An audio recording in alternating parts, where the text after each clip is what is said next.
de Pacho que se los recomiendo, pero en el año 2012 Pacho escribe un libro sobre caudillos federales, que lo tengo descargado, yo lo compré en la tienda online, además de tenerlo en papel. En ese libro habla justamente, el capítulo 1 es el caudillismo federal, y después empieza a hablar de Artigas, de Francisco Pancho Ramírez, de Estanislao López, el nuestro, el de Santa Fe, el mío, de Quiroga, de Aldao, de Ibarra, de Peñalosa, de Felipe Varela y hasta también de Urquiza. Pero en el capítulo 3, en la página 103, le dedica un buen rato a Martín Miguel de Güemes. Entonces, ¿qué mejor que charlar con Pacho para que nos cuente y le cuente a toda la Argentina quién fue Güemes? Porque estamos recordando el año de su muerte, pero muy bien no tenemos claro quién fue Güemes. Pacho, qué lujo y gracias por estar, maestro. ¿Cómo estás?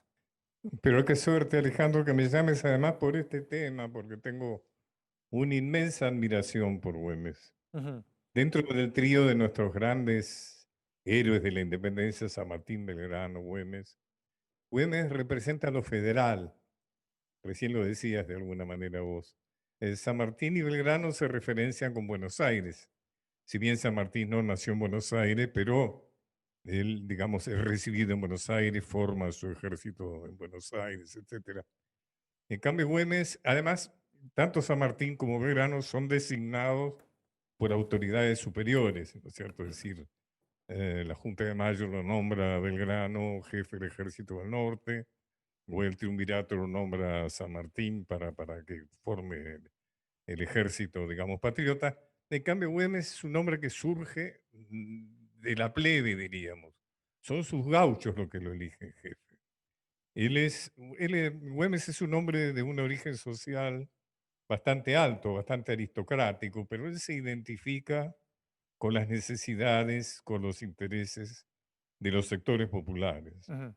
Es un personaje apasionante. Él eh, guerrea contra los realistas armando sus propios ejércitos, hacía guerra de guerrillas, o sea, hacía foquismo, no tenía 10 cañones, una infantería, el tipo te aparecía, te atacaba y se volvía a ir. ¿Cómo peleaba Güemes? claro, él se fue un virtuoso de la guerra de recursos, como se llamaba entonces la guerra de guerrillas, porque él sabía que no podía enfrentar abiertamente a fuerzas que eran mejor entrenadas, mejor armadas, como eran las fuerzas que defendían al rey Fernando VII. Entonces él desarrolló un sistema de acoso y huida, por ejemplo, las descripciones que se hacen de sus acciones son muy apasionantes, porque, por ejemplo, él mandaba a sus infernales, como se llamaban sus gauchos, a atacar a las fuerzas enemigas. Luego fingían que eran rechazadas y entonces fingían que huían, lo que hacía que entonces fuerzas enemigas salieran en su persecución. Entonces había otras fuerzas que estaban escondidas esperando y sorprendían entonces a estas fuerzas enemigas que venían desprevenidas y en desorden. Y esa maniobra la podían repetir otra vez. Pero además, como te imaginas, esto requería una gran disciplina, un Mm. gran entrenamiento, ¿no es cierto? A veces la historia oficial no transmite una idea de la guerra de guerrillas como desorden, no. Requería una gran disciplina, un gran entrenamiento, ¿no? Ahora, Una gran figura, Güemes. Pacho, él se construye como guerrero, porque los otros tenían alma y habían estudiado. San Martín era un guerrero que había estudiado arte guerrera napoleónica, sabía, entendía lo que era la guerra. Güemes no, o sea, Güemes se construyó como estratega en la propia guerra, en el día a día. Absolutamente, muy interesante lo que decís, Alejandro. Sí, así es. Ujú. Y una de las importancias que le tenemos que dar a Güemes es preguntarnos dónde estaría nuestra frontera en este momento si no hubiera sido por Güemes. Mirá vos qué pregunta. A ver. Recordemos, después de Tucumán, Buenos Aires le da orden a Belgrano de retroceder hasta Córdoba. Él desobedece, libra la batalla de Salta. Bueno, la cuestión es que entonces San Martín viene a relevarlo a Belgrano eh, y decide que no va a atacar Lima por tierra, sino que lo va a hacer por mar. Una decisión verdaderamente interesante. Pero el que tiene que quedar cuidando es Güemes.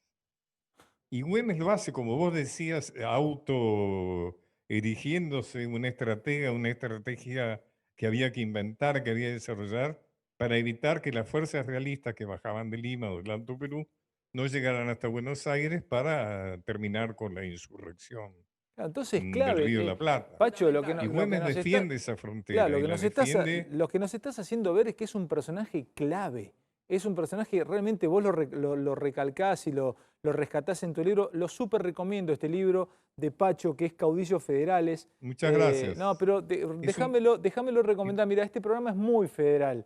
Y cada provincia tiene su caudillo en tu libro, porque los santafesinos nos sentimos identificados con Estanislao López, pero de pronto un Hoy es la entrerriano, muerte, hoy es el aniversario de la muerte de Estanislao López. no. ¿Hoy?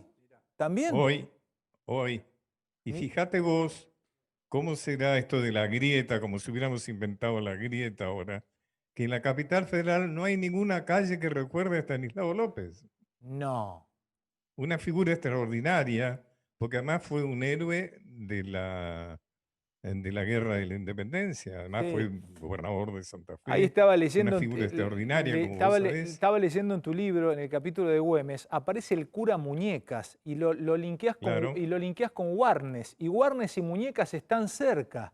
Y mirá vos cómo aprendí desde, desde tu libro quién fue el cura Muñecas. O sea, claro, fue un caudillo altoperuano. Nuestra historia está en deuda con los caudillos altoperuanos.